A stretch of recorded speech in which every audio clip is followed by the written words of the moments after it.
பல்கலைக்கழக வளாகத்தில் நடந்த தங்கச்சிக்கு நடந்த கொடுமைக்கு என்ன விசாரி? பொள்ளாச்சியில் நடந்த அந்த கூட்டு பாலியல் வன்கொடுமைக்கு என்ன? இது பாலியல் வழக்கு யாரு முதல்ல? அந்த பொம்பளை யாரு? சொல்லிட்டா அது குற்றமாயிருமா? 1000 பேர் 1000 சொல்லலாம், விசாரிக்கணும்ல. விசாரிக்காம நீ உறுதி பண்ணிட்டு போயிட்டு இருந்தீங்கன்னா என்ன? என்னமோ வயசுக்கு வந்தோன்னா குச்சில இருந்த புள்ள தூக்கி போய் அப்படி சோளக்காட்டுல வச்சு குண்டு கட்டா கற்பழிச்சு விட்ட மாதிரி கதறி எல்லாரும். என்ன உங்க மனநிலை என்ன?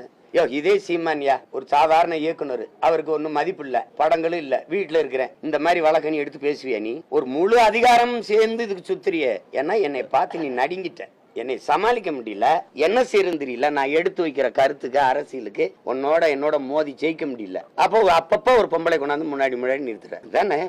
வேற என்ன காரணம் சொல்லு? என்ன இதுல நடக்குது? என்னமோ அப்படியே கல்லூரியில படிச்சிருக்க பிள்ளைய நான் விருப்பமே இல்லாம கடத்திட்டு போய் கற்பழிச்சு விட்ட மாதிரி.